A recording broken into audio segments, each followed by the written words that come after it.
Welcome to Mirror Domains Movie News, your place for entertainment headlines, and indeed, this is a live news show for movie fans. YouTube Live right now. Going to be talking about all these trending movie news headlines, including Now You See Me 3, Scream 7, what's going on with that? We'll talk about what's opening up this weekend because Napoleon arrives today. Well, actually, it opened up a couple days ago because of the States having their Thanksgiving weekend or whatever. But I went out and saw it last night, so we're going to be doing our full review for Napoleon today here on the channel.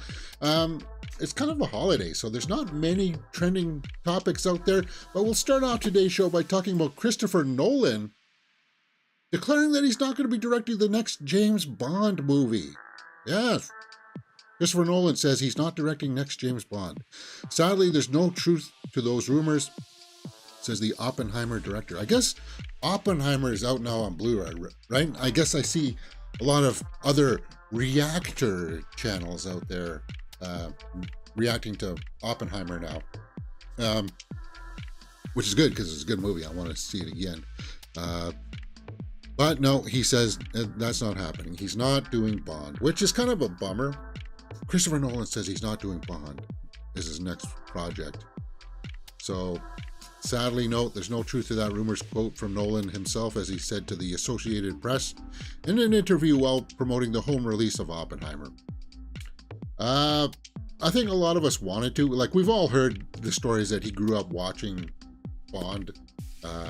I think that would have been a great fit, but it's just kind of the thing where if Nolan's going to make a Bond movie, and we've all heard it, he wants control of it. He wants to be able to say he's got the final word on everything. But Barbara Broccoli, who controls the Bond property, is kind of like, no, I say what's going to happen with that. So it's kind of like, yeah, there's going to be a huge rift right there in the start off. Now, would Christopher Nolan ever deliver a bad Bond movie? No, but I'm sure that Barbara Broccoli just doesn't want to have that control taken out of her hands just to have a Christopher Nolan Bond movie, which I think it's something that all of us would love to see. Again, it's just, I don't understand this thought process of, hey, you've got a demand for something out there. People want to see something out there. Why wouldn't you give that to them and make a little bit of money? Because I don't want Christopher Nolan's control over it. Well, hey, you know what? I'll tell you this. Out of all the big directors out there right now, Scorsese, Ridley Scott's got a big movie in the theater right now, Christopher Nolan, James Cameron, only two of those people have really made long movies and made them well in the last couple of years. Nolan and Cameron. Scorsese, Ridley Scott haven't. So it's kind of like, meh. The only other person that I would like to see take on a James Bond film would be Danny Boyle. He said that he wanted to do one a while back. And, he did Sunshine and 28 Days Later. So, Trainspotting, that director. Now, there's no movement on this because there's no script or anything like that. There's no pitch, but I thought it was worth talking about because Nolan is on my Mount Rushmore right now of directors. I'll go out and watch anything that Nolan does. Hands down, it doesn't matter what it's going to be about. I'll watch whatever he does because he just makes good movies, man. He does. Does he have like one bad movie under his belt? I think his weakest one, most people would say, would be Dark Knight Rises, which actually I think Dark Knight Rises has it's aged better. Because I think most people came out of the gate wanting Dark Knight Rises to be on the same level as Dark Knight and wanted to be completely blown away. But over time, I think, yeah, there's some stupid stuff at the end where it's kind of like, how did you just warp over to that side of the planet kind of thing? But for the most part, I find that Dark Knight Rises is pretty enjoyable. I like it. But a lot of that has to do with Tom Hardy as Bane. Anyway, yeah. Just thought that would be kind of a cool way to start off the show, talking about rumors and speculation. And we're going to probably end up at the end of the show talking about more rumors and speculation. So what do you guys think about that? Let me know in the comments below. Hey, we are a live news show. There are my other social media handles on TikTok and Instagram if you want to come over there and check us out for some shorts and stuff like that. What else can you find on the channel? Well, the Napoleon review will be cut out here and put up on the channel later on. Ballad of Songbirds and Snakes is out on the weekend, this weekend as well, guys. And I actually didn't hate that movie either. I actually kind of like that movie. The Marvels review is up on the channel. Priscilla's still up on the channel. Episode 9 of Survivor is up on the channel, but not episode 9 of Hell's Kitchen because I made a mistake and didn't look at the schedule. Hell's Kitchen is off this week because of the Thanksgiving weekend holiday in the States. So episode 9 isn't going to be until November 30th in the States for Hell's Kitchen. And of course, then you know that we do movie news. So yeah, typically we would be doing Hell's Kitchen this morning. Hey, if it's not on TV, we can't do it.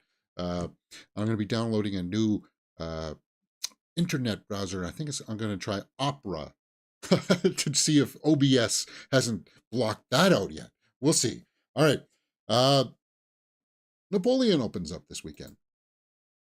And I thought that we should probably do a formal review. Our Bifer says, hey, in the live chat, Marglas Bonjour. Paul Greengrass should direct a Bond movie. I don't know. Bourne, the guy who did the Bourne movies.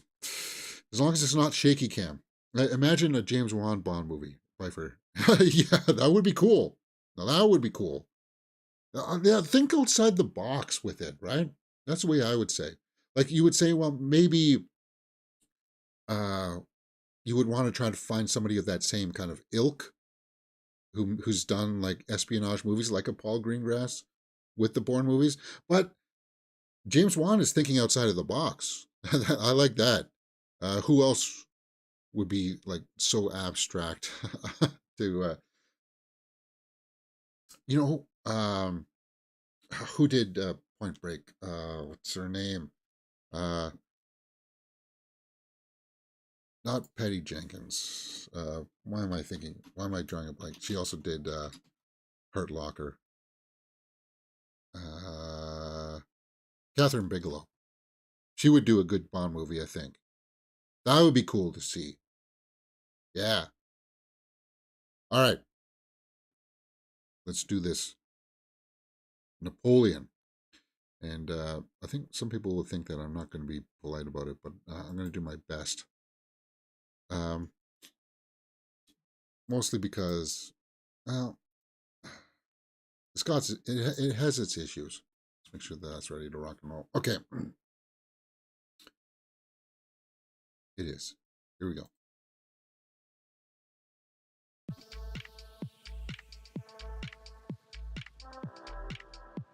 Ridley Scott is back with his Napoleon movie starring Joaquin Phoenix. And I got to tell you this, guys, it's a movie. It's a passable movie. Is it something that you need to see in the theater? Ooh, well, the war scenes, the big battles, it's a spectacle for sure. But I think you mostly watch it because of Vanessa Kirby and Joaquin Phoenix. Like, that's your draw, right? And Ridley Scott, Joaquin Phoenix working with Ridley Scott again. It's got to be a big draw, right? But here's the problem with my analysis of this movie. It felt very much like, yeah, you're seeing stuff from history, even though, who cares if, right now, I'm not going to address if it's accurate or not. You're just watching these scenes all put together. There's a lot of time jumps, so there's no cohesive narrative here with the story regarding Napoleon as a character. You're just seeing events from his life. So when the big events happen, wars and battles, you're kind of like, well, there it is. There's no stakes. You don't feel the stakes. You're not rooting for Napoleon. You're not rooting for the other side either. You're just watching a big action sequence on the big screen. And I don't know if that's going to be enough for some people. It was barely enough for me. And at first glance, you would say, well, it was shot beautifully. But was it? It had a lot of muted color palette, color tones. Cinematically, everything was dulled down. It wasn't very vibrant. But that's a director's choice, right? That's what Ridley Scott was going for. And yeah, the performances are good. But it's like, there's no big moment in it where you're going to be like, that's the moment that just won Joaquin Phoenix another nomination for Best Actor. There's nothing like that. And I really wish that I could say that there would be a moment in there for Vanessa Kirby as well, to say, okay, yes, she's really good in it. That's the moment that she won me over and she deserves to be nominated for Best Actress. There's not. There's no moment in that. They're good. They're serviceable. They're higher than serviceable. They're good, but there's no moment in there where you're like, wow, wow. There's no moment in here like Lily Gladstone in Killers of the Flower Moon where you're like, wow. Granted, yes, Vanessa Kirby was good. Joaquin Phoenix was good. But as a narrative, it's just a bunch of sequences from his life. And that's pretty much like, I got to expect what the synopsis reads here on IMDb. An epic that details the checkered rise and fall of French Emperor Napoleon Bonaparte and his relentless journey to power through the prism of his addictive, volatile relationship with his wife, Josephine. Well, that's almost like a footnote, that marriage to it. It's like, yeah, it's there. There's stuff going on there. And there's moments that they tee up in the movie where it's kind of like, oh, okay. I know that one guy was looking at her in a weird way, and Napoleon saw that, and you would expect it to go down that road of Napoleon finding that guy and hanging him up by his Buster Browns. But you don't see that. You don't get any of that. Things just happen, and there's very little payoff. And people would say, well, but the payoffs are the big action sequences.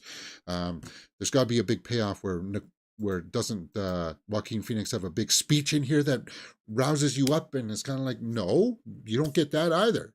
So it's kind of like he's just there. He's got a lot of character in his face at parts, but it felt like it lacked heart. Now, I want to address one more thing here before I look at the early score sheet. A lot of people will say, well, James, it's Ridley Scott. Haven't you watched his other movies, Kingdom of Heaven? There was like a longer extended cut of that. And once you watch that version, then you'll understand what's going on. And people will say, well, yeah, James, there's a 4-hour cut of Napoleon. And once you watch that part, then this movie will make a whole bunch of sense. No, stop that. That's a terrible argument. Because what you're saying, you're actually admitting to me and yourself that Ridley Scott failed in delivering a quality movie first out. It shouldn't have to rely on that 4-hour cut of me watching it to make sense of it. It shouldn't. Or to say that, oh, now it's finally a good film. Now it's a good film. That theatrical cut, though, no, just stay away from that. No. Ridley Scott didn't really deliver a fantastic film. There's nothing about Napoleon here, this new movie, that makes me say, that would make me recommend it to people who are looking for a good film to go out and see this weekend.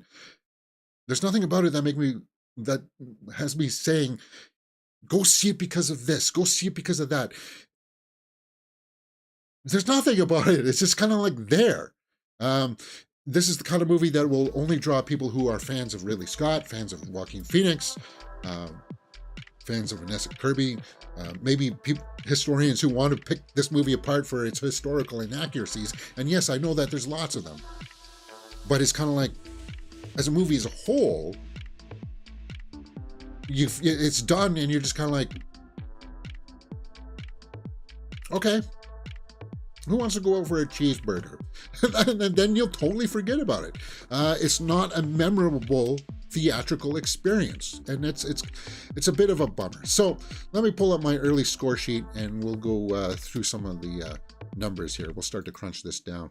Acting, directing, and story are out of a possible 2 points each.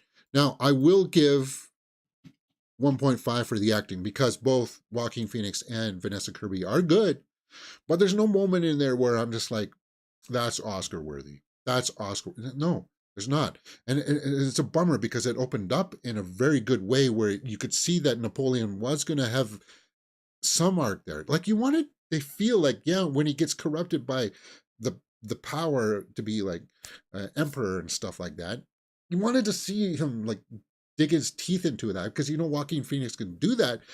You just don't get it. You don't get it. And I'm not going to, for directing wise, I'm going to only give 1 point. I'm not going to say that because this movie does have story problems. It does. I'll give it 0.5 for story. And that's being harsh. 0.5, because it's just a bunch of events that just happens.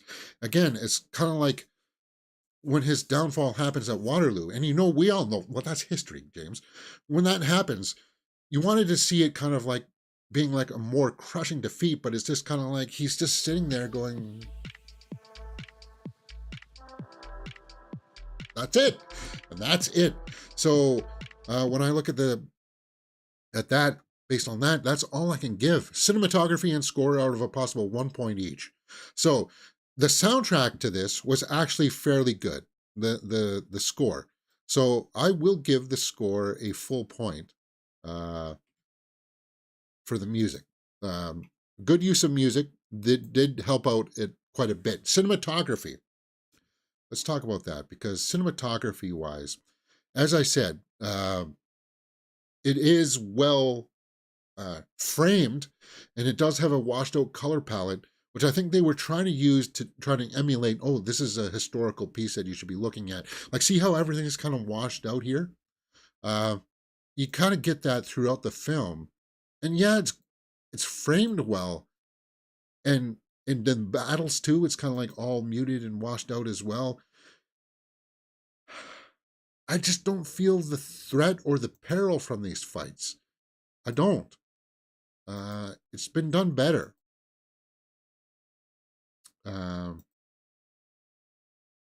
So I can't give it for cinematography. I can't. So that's pretty much where I land on those rankings. Let's go over to the tomato meter and see what people are saying about this.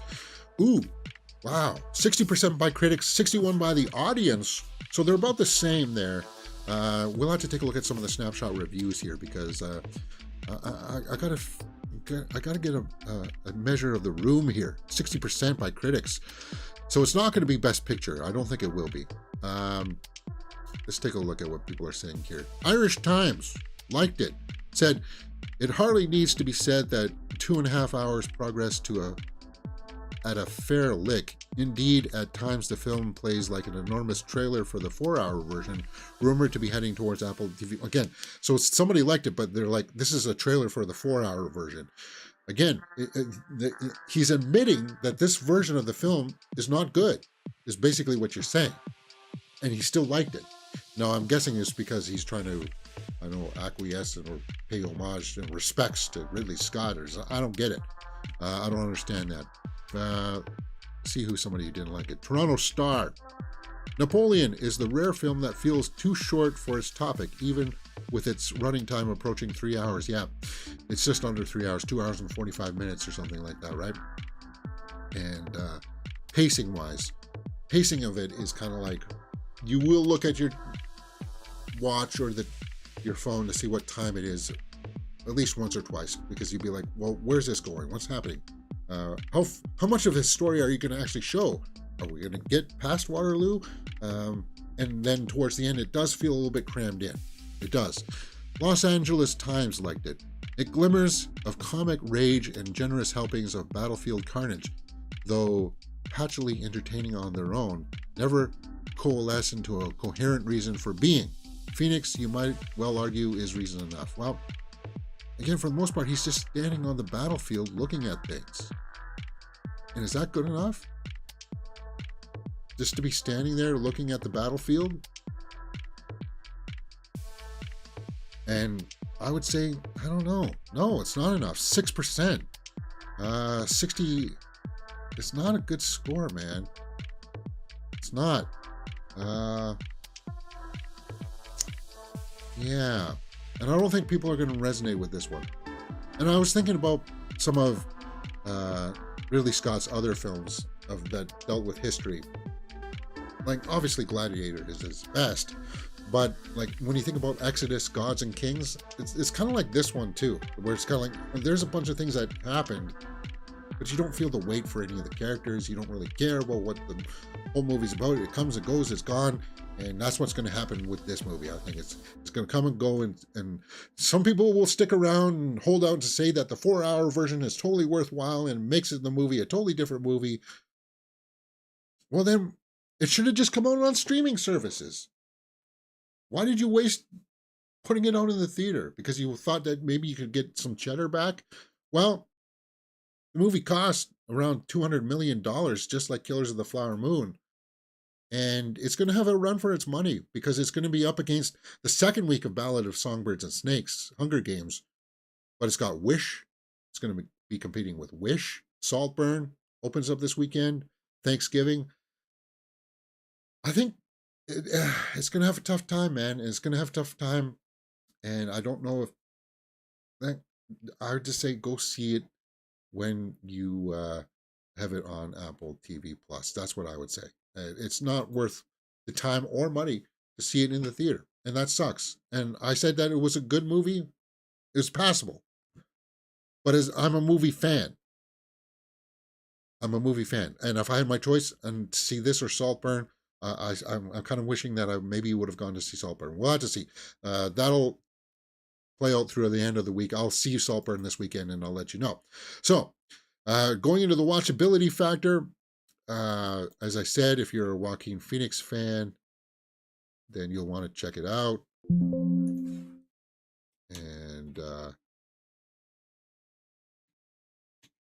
And why is that not working for me?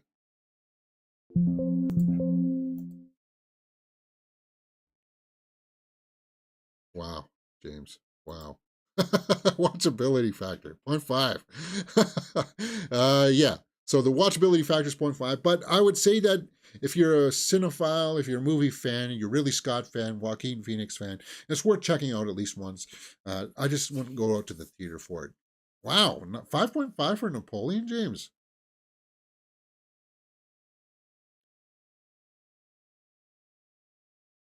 I think that's it. We wanted Gladiator, but we got the French version of House of Gucci, Bifer says in the live chat. Yeah, 5.5 for me is probably where I'm going to have to land for Napoleon, man. It's not one of the worst movies of the year. It's not, but it's just not memorable. It's not riveting. You're not going to be like, ooh, those battle sequences. It's just there. 5.5. There it is. All right, guys, if you're going to go out and see it this weekend, let me know what you thought about it in the comments below. What else can you find on the channel? If you like this kind of stuff, my review will be up on the channel later on, but my review for Ballad of Songbirds and Snakes is up on the channel, as well as The Marvels and Priscilla. Of course, we do Survivor full watch-alongs, and we do Hell's Kitchen watch-alongs here on the channel, so come watch us for that. We do movie news 2 or 3 times throughout the week, where we talk about all the trending movie news headlines of the day. So if you like movies, you like TV shows, Mirror Domains is where you want to be, because we talk everything movies here. Let me know what you thought about Napoleon if you saw it, and I'll see you next time. You're watching Mirror Domains. All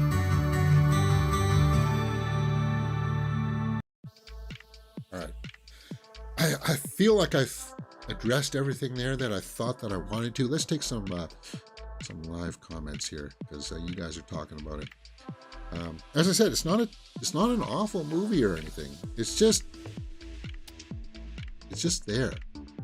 All right. Bifer in live chat says the Napoleon War scene made me want to watch Glory 1989 right after. Yeah, Glory. See, you talked about Glory there. You felt all the weight of those battle sequences, right? Like when they first went into battle in the forest there, and you're like, these are unproven men, and then you get to see them prove themselves. That's high. There's some stakes there. And then towards the end, when you realize that Robert wanted to take his regiment in first, knowing that they were going to be high casualties because of that previous conversation with Denzel Washington, where it's kind of like, here's a chance for us to go out with honor kind of thing, right? And have good records of our names. That's why he chose to go in first. There's nothing like that here. It's just, this is the battle sequence for this moment in time. Okay. Like that whole lake sequence that we see in the trailers, it's just there. It doesn't feel like there's much weight to it. Napoleon lacked a bad guy. He needed a Darth Vader Hannibal. There were talks in there politically of him talking with Russia and stuff, and talking about like the European movements throughout the I guess blockades or wars that were going on to try to quell the trading markets to Britain.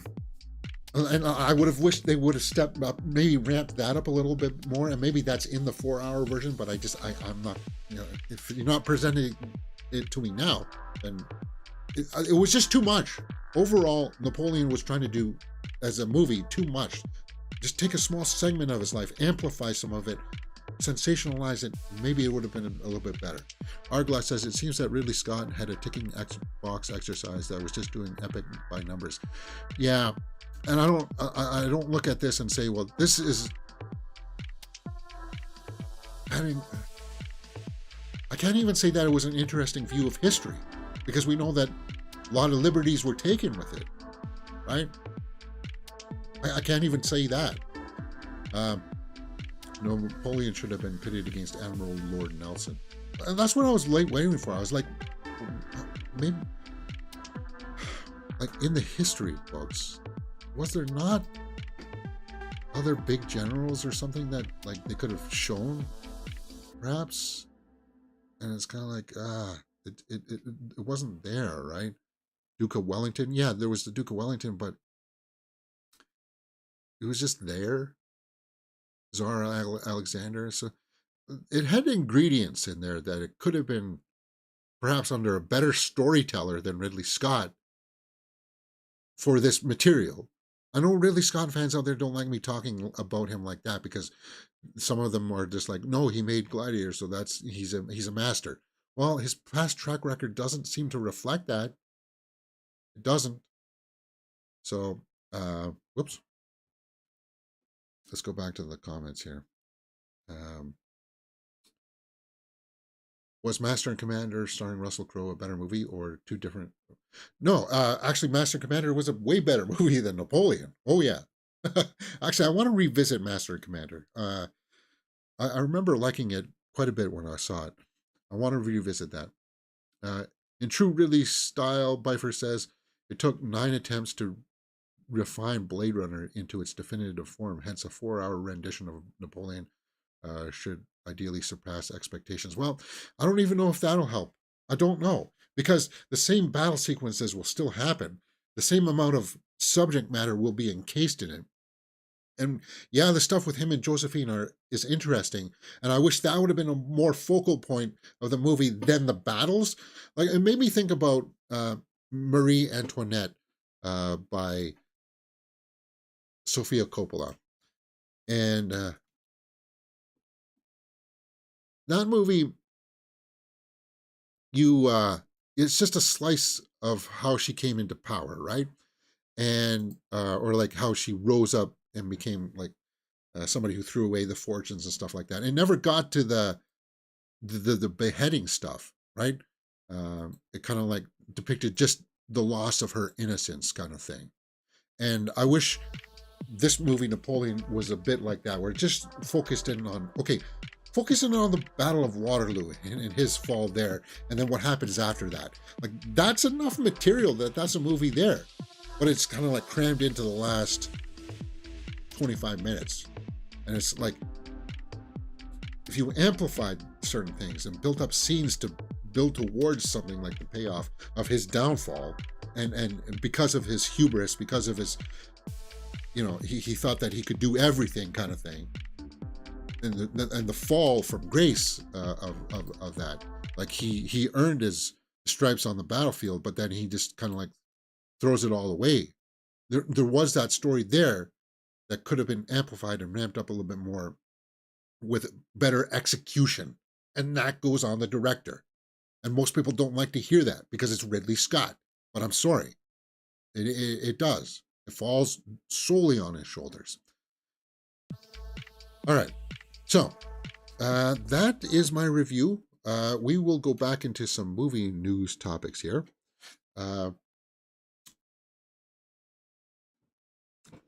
Will it be nominated for anything? Maybe soundtrack, score. I can't even say cinematography, guys, because as I said, look at it. Here, it's all kind of washed out. Yeah, it's framed well. But cinematically, I think it's probably one of Ridley Scott's weaker films cinematically. Yeah. All right. So now that we got that, let's talk about what else is opening up this weekend in the movie theaters, guys. Napoleon is out. Yes. Uh, 2 hours and 40 minutes. Ballad of Songbirds and Snakes is where I would go right now, guys. I thought it was enjoyable. It was nice to be back in that world again. Despite the kind of lackluster ending towards it, I still think it was a pretty good movie. Wish also opens up. The kids' movie, Wish. Now, I'm not going to be going to see Wish. It's got 50% by critics, 81 by the audience. So kids are liking this movie. The audience seems to like Wish a lot more than the critics. I hear that this movie has a lot of pacing issues, a lot of story structure problems, uh, which is kind of like really for a kids movie, you can't be taking risks with the story. Uh, Snapshot reviews of it. San Diego Reader didn't like it. Well, it's a big swing anyway. Even if it's a miss, Disney's latest animated effort goes full Carl, where our star stuff Sagan and takes an aim at Judeo Christian God. What? What are you talking about? CNN liked it though. Wish doesn't quite reach the stars, but it does shine intermittently while introducing another plucky teenage female heroine, gamely voiced by Ariana DeBose. Movie Freak says, if I judge Disney's latest for what it is and not for what it may have been, I find it very difficult to tell potential viewers to stay away. Well, yeah, and again, the potential of what it could have been. And that goes back to Napoleon, too. People are going to be coming out in defense of saying, well, it could have been this, but just wait for the 4 hour version, wait for the 4. And I was like, no, no, get out of here with that. I don't want to hear that. There's something disingenuous about that.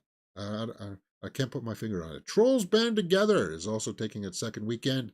That's also going to be big. Saltburn opens up wider this release this weekend, and I will be going to see it. I don't know if I'm going to see it later today at 3:30. I think if I do, I may see it tomorrow at a matinee. 6:50 is maybe another time I could see it this evening. Maybe I'll see it this evening at 6:50. I do want to see it. Saltburn. Jacob Elordi, Barry Keoghan.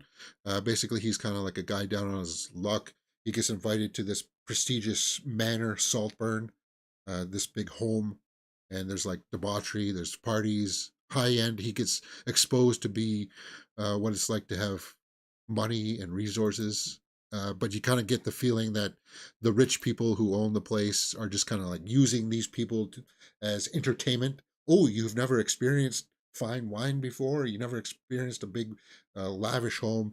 Uh, I like to see your reactions while you get to have a little bit of a taste of the high life. And of course, then I think things go off the rails for Barry Keoghan, and it's got a good cast. I'm looking forward to it, and I want to see what it's all about. Rosamund Pike, Richard E. Grant, great cast. Rolling Stone says, come for the class warfare and the occasional shots fired zingers about the rich being different than you and me. Stay for Keoghan. Okay, good. I hear that's a good thing for Barry Keoghan. I want to see that.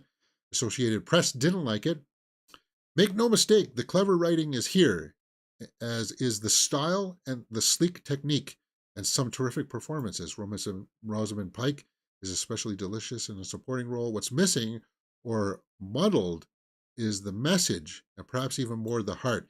Well, that's one thing that I saw in the trailers for this is that, yeah, of course he goes there, and of course there's going to be some kind of I don't know how nefarious the plot's going to get, right?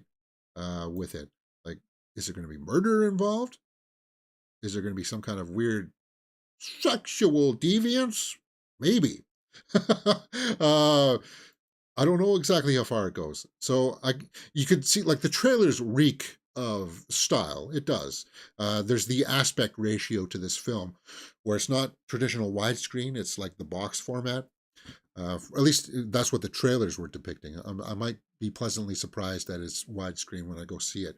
But you can see here that there was some big kind of party going on in the background.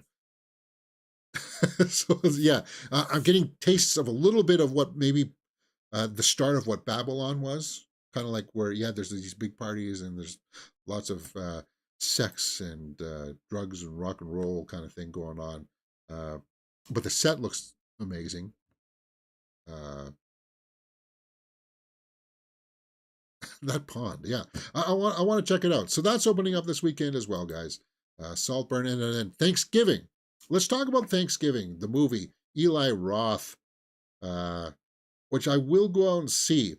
But we got to address this a little bit because it's from Spyglass Entertainment, and there's a boycott going on right now uh, from horror fans because Spyglass Entertainment is the company that teamed up to get the new Scream movies out. So they did Scream 5 and Scream 6, and they are responsible now for firing Melissa Barrera from Scream 7, and Jenna Ortega's not coming back from Scream 7. So there's a small contingency out there of horror fans that are saying, well, Thanksgiving is made by Spyglass, so we got to boycott that movie as well. I don't fall under that umbrella. I don't fall for that kind of stuff. I still will go see Thanksgiving this weekend, and I hope I have a fun time with it. I really do. It's going to be the last one I see this weekend. I'm going to see Saltburn next.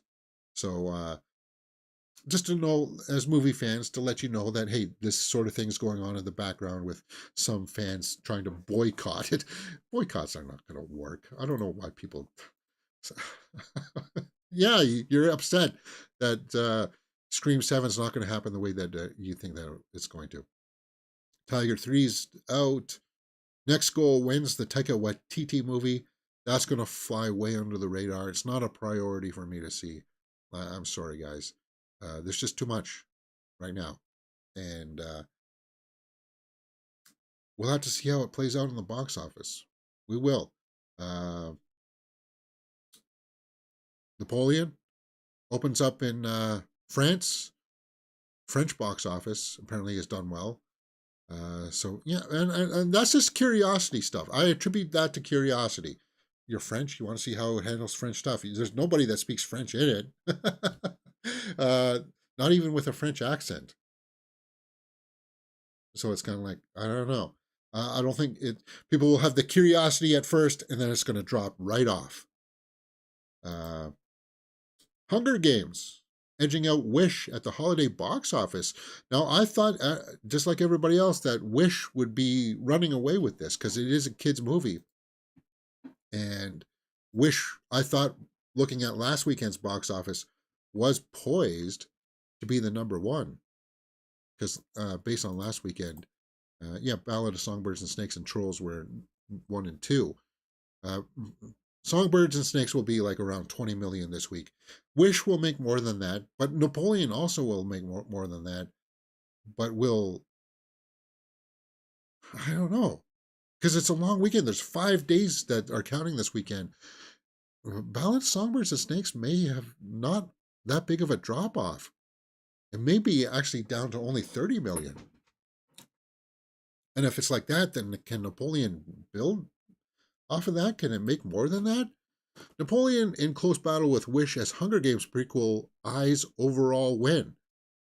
Hollywood Reporter saying that uh, Hunger Games will beat Wish and Napoleon. Now, I understand that Saltburn is a smaller niche film for the art house crowd people. Uh, I'm a movie fan, so I'll see it anyway. But hey, Napoleon, not a good start then. Hey, it did well in the international box office from France, but that's not a huge market. I mean, it's substantial, but it's not like it's not going to make it the difference from a 36 million haul to a 100 million haul. It's not going to make that big of a difference. Hunger Games, though, I'd be shocked. What do you guys think? Can Hunger Games retain the number one spot? Imagine if that happened. If Hunger Games was number one, Wish number two, Napoleon number three, then. Wow. That's shocking. That's shocking for a Ridley Scott film. Wow.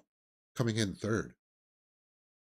I still think Wish, just because it's a kid's movie, can retain it. I think it can. Will beat Napoleon. Especially now that people are coming out of Napoleon and going, hey, guys, Napoleon's going to be an Apple TV Plus movie as well as Killers of the Flower Moon, and those two movies should have just gone straight to the streaming services as far as I'm concerned. Napoleon was looking for a 5-day holiday outcome of 22 to 25 million. It was looking. But with Wish coming out, a 5-day feast of 45 to 50 million, then it's not going to be building. Yeah, I don't know, man. Wish made 8.3 on Wednesday, a soft overcome. But Ballad of Songbirds and Snakes uh, is giving a run for its money. So let's go at the daily totals. Do we got a daily total yet for, like, Wednesday is when these movies opened up. So Wish was number one on Wednesday, and then Napoleon, but not by much. By only, wait a minute, hold on here. Am I reading this chart right? Oh yeah, yeah. Okay, so yeah, Napoleon made it by 500,000 over Hunger Games in the opening day. So this is Wednesday's opening day. Wish, Napoleon, Hunger Games, Thanksgiving, and then the Marvels. Yeah. Uh, I think that's probably what's going to happen for the weekend when we get the weekend numbers. It's going to be weird because it's 5-day totals that we'll be looking at, right? Uh, so it's possible that Hunger Games could pull it all out in the overall run. But here's the thing: Wish and Trolls will still have some staying power, but Napoleon will drop off because next week Beyonce's film comes out and John Woo's action movie comes out next week.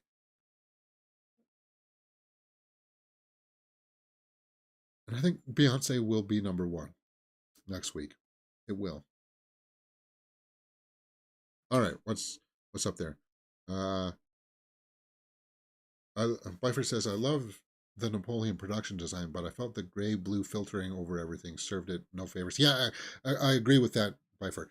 They got the use to film in, like, was it Versailles?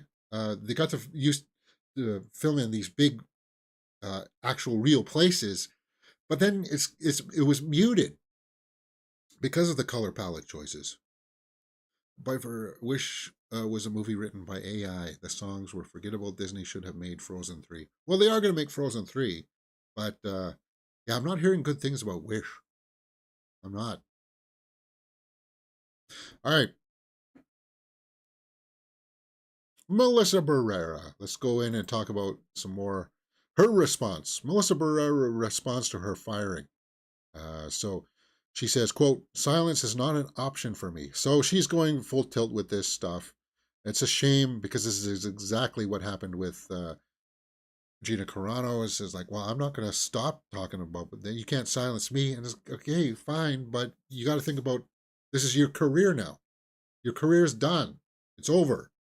Is that really worthwhile? You're not weighing out the costs of things. It's kind of like getting a tattoo of, like, Princess Peach on your neck, and it's like, wow, I really like her. But then when you're like 40 years old and you're sitting in a board meeting with Princess Peach kind of poking up, and it's like, you didn't really think this out for the consequences for the long term game here, did you? James, people like Princess Peach. Yeah, I know. I'm just trying to use something bizarre here. But it's a shame because she has lots of talent. She does, and she's probably not going to be able to be represented on the screen ever again, and it sucks. It's a shame. First and foremost, she says, I condemn anti-Semitism and Islamophobia. I condemn hate and prejudice of any kind against any group of people. As a Latina, proud Mexicana, I feel the responsibility of having a platform that allows me the privilege of being heard, and therefore I've tried to use it to raise awareness about issues I care a lot about and lend my voice to those in need.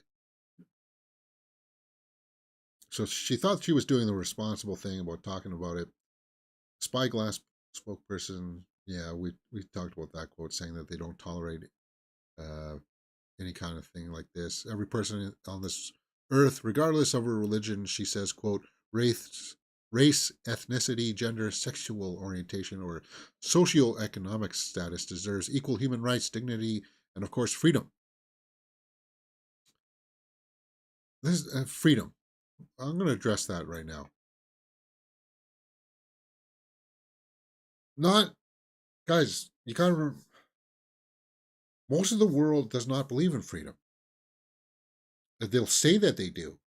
Oh, over in the Middle East, there's countries where they say that there's freedom. You got the right to choose, but you really don't. If you were born under a certain religion banner and you say all of a sudden, I don't want to be under that religious banner anymore because of you supposedly have the freedom to do so, you will be ostracized by your family, if not worse. So, freedom, yeah, that's we're far from that. I believe a group of people. I believe a group of people are not their leadership, and that no governing body should be above criticism. Well, I believe that, yeah, no governing, you should be able to criticize your government. And in some countries, you're not allowed to say anything about the government because you'll get banned. Well, looking at you, China. If you say something bad about them, then they're like, oh, I don't want that person in the country anymore. They're banned. Anyway, I pray day and night for more details, for no more details, but for sure violence, for no more violence she wants, and for peaceful coexistence. I'll continue to speak for those that need it most and continue to advocate for peace and safety, for human rights and freedom. Silence is not an option for me. Yeah, silence is not an option. Well, she just felt like speaking was more important than her career, and that sucks. Guys, we eventually are, as a species, going to evolve past this, but it's going to take education. And that's going to be a slow thing because there's resistance against education. And even when we do have the blind facts that the world is round, a sphere, a globe, an orb, there's still going to be a contingency of people out there saying, no, that the earth is flat. And we're going to give those people the rights to vote. um, we, as a species, will get beyond it someday, just not in our lifetimes. You as a person are, yes, you can evolve past it now. And there's going to be lots of terrible things that happen in the world. You just have to roll with it and accept it. And you can try to fight it like Melissa Barrerra has, but there's a cost to it. And I would implore anybody out there to make sure that you weigh out the cost of what you're going to do before you do it, so that you don't end up costing your career, like ruining your career, the way that you make money. Because now she's going to have to go back and hopefully she's got an education that she can fall on. She's got enough money right now. If she spends it on going to school and becoming a lawyer or somebody who can be an advocate for these kinds of things, then perhaps that's the way that she should go now. But as far as acting, it's going to be a tough road ahead for her. All right, but where does that leave us for Scream 7? A lot of people are clamoring for Patrick Dempsey and Neve Campbell to return in the reboot. But I addressed this in my short, guys. Spyglass Entertainment has already burned their bridge with Neve Campbell. And people are like, well, James, they can just back up a big dump truck of money to her. But Scream as a franchise they're not a franchise that makes billions and billions of dollars. I think the last movie made 170 million or something for its entire run. So Scream movies have to be made for a smaller budget. And Neve Campbell's story, Sydney, is done. It's over. We didn't even need her for Scream 5. That was tokenship bringing her back. It would be kind of cool to see the Patrick Dempsey character back, though. That would be kind of fun. There's ways that they could go now that you can't use Melissa Barrera or Jenna Ortega. You'd have to recast those two roles if you wanted to continue with those two characters. And I don't see the audience standing for that whatsoever. Now, Jenna Ortega's not back because of Wednesday's season 2 schedules, but recasting Melissa Barrera, no. What does that do for the other two characters from the Scream franchise, right? The sister and the brother. Are they going to be in it? I don't think so. Uh, they're secondary characters. And while I like them in Scream 6, I actually I thought that Mason Gooding was actually really good in Scream 6. He's kind of a bit of a throwaway character in Scream 5, but they expanded on his character. And I kind of like that now that he's and him and Jenna Ortega were getting together. Jasmine Savoy Brown didn't really ever work for me. She was kind of like the weakest link acting wise out of all of them. So I would say goodbye to Jasmine Savoy Brown. She just her line delivery at times was just atrocious, awful. Yeah, I said it. I said it. There it is. She's not that great of an actress, so I don't think you can rest an entire Scream movie on her shoulders. You'd be yeah, you don't want to do that. If you could somehow smooth the waters with Nev Campbell, just don't bring her back to kill her off. That's what I don't want to see. I don't want to see that for Scream 7. And I don't think many fans out there want to see that. I don't know where it's going to go. And I don't know if it's going to go that route. I don't know if I want it to go that route. Do you guys want to see Patrick Dempsey and Nev Campbell back for Scream 7? Let me know in the comments below. Next, Now You See Me 3. Jesse Andersonberg reflects on the impact of the film series and on his acting. So, yeah, there were talks about a third one going off. I didn't hate the second one. It was just kind of like, it was like TMZ kind of style filmmaking where it's like everything's flashy, it's moving around. The acting is so choppy because they're using cuts every 4 minutes, 4 seconds. Sorry, so you never get to see an actor sit down in a static shot and deliver a line. There's always a cut. It's quick. It's flashy. Uh, I just uh, he said in the quote while discussing this, I discovered that I don't like actively pursuing what I would call method acting, which is where almost treat the circumstances as reality. I found that not a lot of actors do, or some do it kind of performatively, but in a way that doesn't feel exactly for me doing these movies. Yeah. So he tried method acting, I guess. I don't know. Now you see me 3 has already started pre-production last week. While waiting, fans can rewatch previous films on Prime Video. Um, so there is going to be a third one. They are going to be shooting it last week, huh?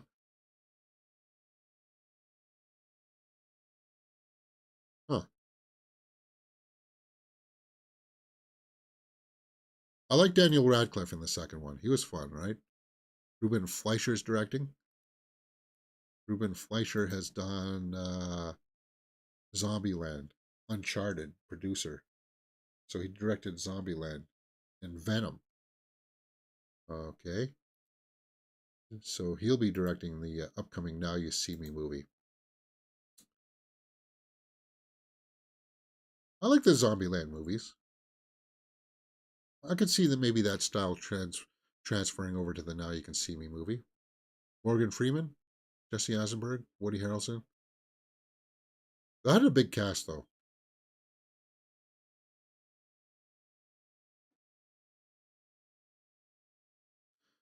I don't know. We'll have to see. All right. 15 box office bombs. Yeah, we're running a little bit over time. Whatever. 15 box office bombs disasters the last 20 years. Uh, let's see what's on this list. Cats. There's my Tay Tay. We always got to see Tay early at least once a week, right? Her teeth looks weird there. Whatever. Chronicles of Riddick was a box office bomb, was it? Huh. Why it failed? Well, they tried to make him into a superhero or like a king kind of thing, right? That didn't work.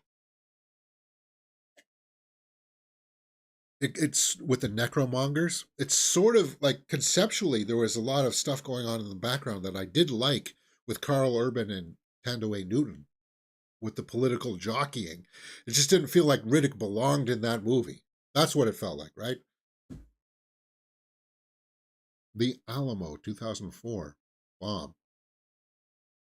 Yeah, I don't remember that one. Oh yeah, Billy Bob Thornton was Davy Crockett in that film, right? Yeah, I barely remember. If I seen it, guys, I can't remember an ounce of it.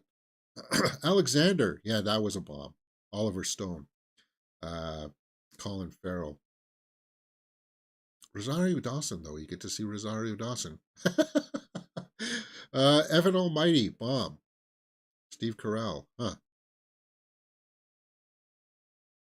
It had $175 million budget. Wow, yeah, that's for a comedy. Comedies are going the way of the dodo in the theater. It's not a theatrical. Um, Comedies are not theatrical movies anymore, which kind of sucks. They got to make comedies for like $7 or $5 million. They got to be able to do that. If it's over that, then you're risking everything. Babylon AD 2008. I remember making that. Trailers for that were going to be on Blackberries at the time. So every time that we were loading software onto Blackberries, we would get a Babylon AD trailer that we'd have to watch for quality assurance purposes. Uh, Again, if I saw this movie, I think I did. It was terrible. It had that black kind of goo in it, didn't it? Or like the alien technology. The technology was kind of like the was that what it was? The aliens had kind of like nanites that black. I can't remember. It was terrible. Green Lantern. Yeah, we all reckon that that was a bomb. Wait, why is Babylon twice on there? What? I think Movie Web needs to update their page, man. Battleship. Taylor Kitsch. Yeah, that was a bomb.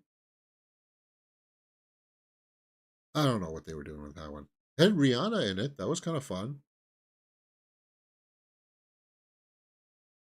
47 Ronin. And apparently the director of this is going to serve some jail time for taking money from, was it Netflix or something, to make a franchise, a sci-fi franchise, and he embezzled it. Yeah, 47 Ronin. I like Keanu Reeves in it. And I like how it was supposed to be like honorable towards the end. But it was, you want a movie that's all substance and style, or style over substance. 47 Ronin is style over substance. Gods of Egypt. I never saw that one. Alexander Proyas. I couldn't stomach it. I saw some of the visual effects and I was like, nope. King Arthur. Yeah, that's a bomb. Guy Ritchie. Again, we don't need to see. You know, I was watching clips from Excalibur and I was like, why can't we get a movie like that again? Where it's kind of like, yeah, there's fantastical, mystical stuff happening in it.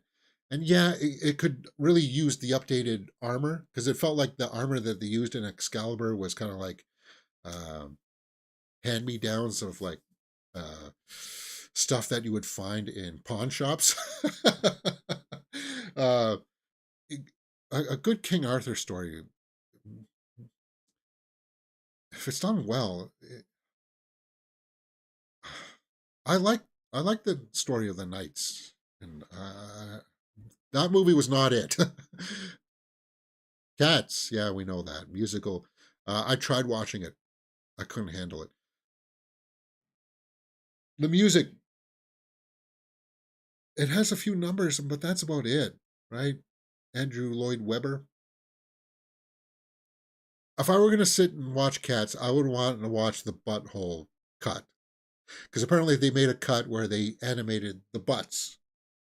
I don't know why you would do that, but that would make it almost tolerable, and at least you'd be able to watch it and go ha ha ha ha, ha at it instead of kind of like, ugh. I watched the Taylor Swift sequence at least. There you go.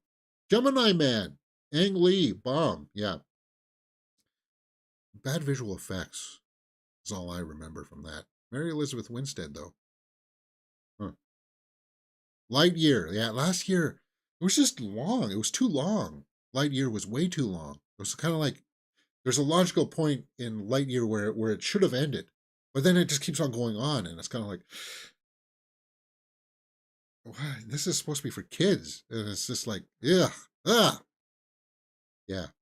Why is Babylon AD again on here? They really want to hammer that. Come on, movie web, for God's sakes. What the heck is going on here? The Flash is number 2. Look at this page. It jumps from number 4 to number 2, but it goes from, yeah, I don't know. Flash, yeah, that's a bomb. Marvels, they're gonna say that Marvels is a bomb. But they're missing a couple of big ones, guys. They are.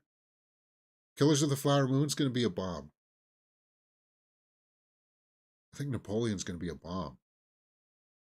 That's 2 big movies this year, but notice they don't. And I don't know why they don't. Are they gonna say because of respects for the director? Peter Berg's a good director.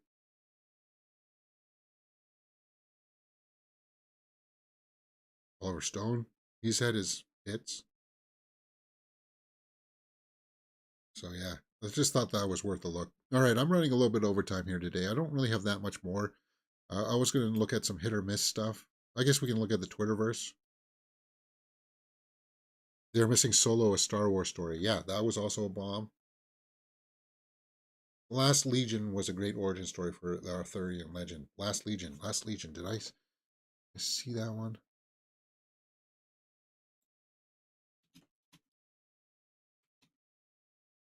It's just so hard because when you think of Arthur, you think about the sword and the stone, or you think about Lancelot and Guinevere, right? Because everybody wants Lancelot uh, because he's good with the swords. But there's other knights on that table that have good stories as well. As the Roman Empire crumbles, a young Romulus Augustus flees the city and embarks on perilous. I think I saw this one because I didn't ask you.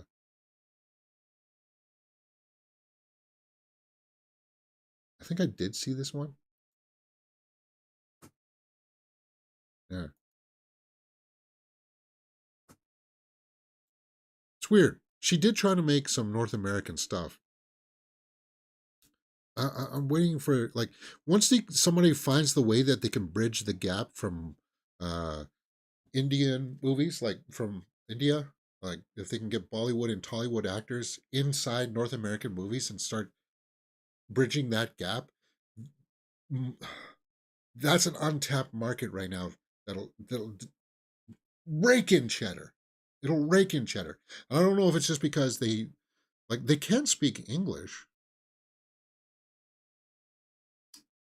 because she was big star, huge. But if you can get somebody like Prabhas or something to be in a North American movie, I think it'd be big, huge, right? Yash, who knows? All right, let's go over to the Twitterverse and see if I missed anything. It's kind of a slow day anyway because of the holidays. Daniel Kaluuya. I want to watch Nope with you guys. I do. He was good in Nope. George McKay. But we're gonna have to figure out a way to watch it. If I hope that Opera web browser will still. Otherwise, I'm gonna have to download like an older copy of OBS and restrict the desire to update. What's this? Almost a decade after being in the works, the first look at George Miller's Furiosa will be unveiled next week. Cool.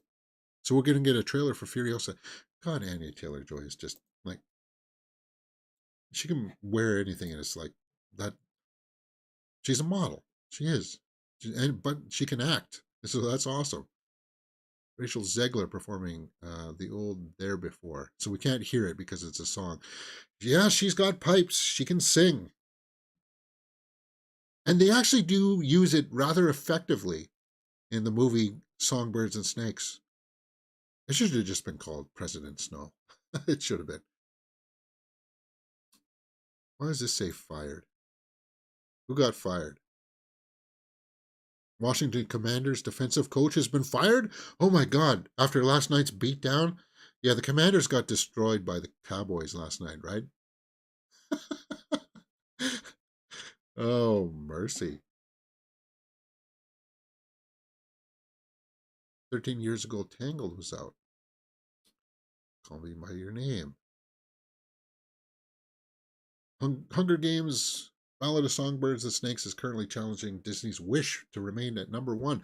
I'll be shocked. I'll be so shocked if I'll be happily surprised if Hunger Games does retain number one.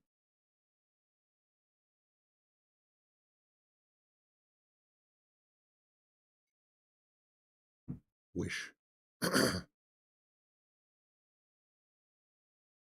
Barry Kilgan. All right, that's where we left off yesterday. So there's really not that much more. Marvel Studios, why is that trending? Let's take a look at that. Illuminati. That's Marvelverse. That's a fan page, guys. 2 years ago, Hawkeye was out. Hawkeye was 2 years ago? Wow. Well, that's a big spoiler right there. It's been out for a couple of weeks. It was cool seeing him.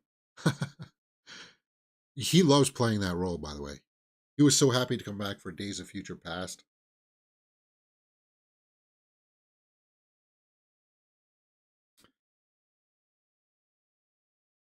So this is just a bunch of speculation stuff. All right, guys, I think that's pretty much all I have in the can for today. Uh, Thank you very much for joining me. Alu Ajaran. Yeah.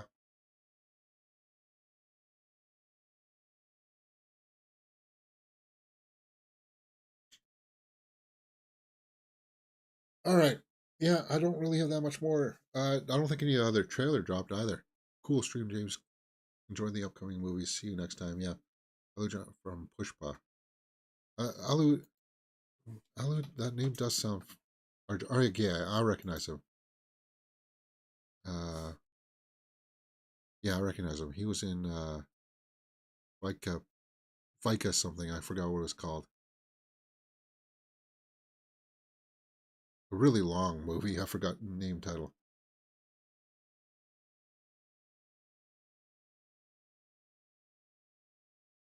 And the two guys from RRR, like if you like make an action movie with them or something, something that can bridge the gap,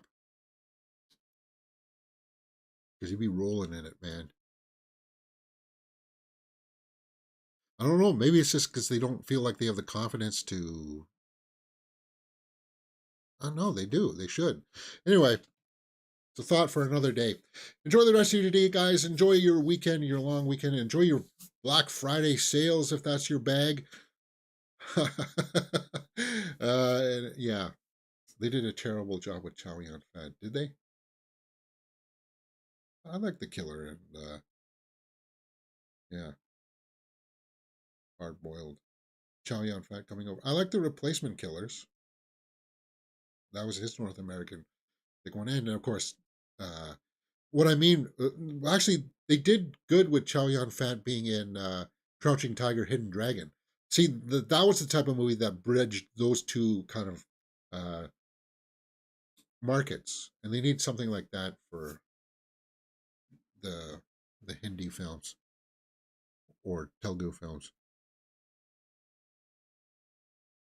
You've got a better chance of RR guys being Expendables 5. Well, Expendables 5 isn't going to happen because Expendables 4, which was a huge bomb, was one of the worst bombs of the year. Expendables 4. All right, yeah. Enjoy your weekend, guys. See you next time. You're watching Mirror Domain.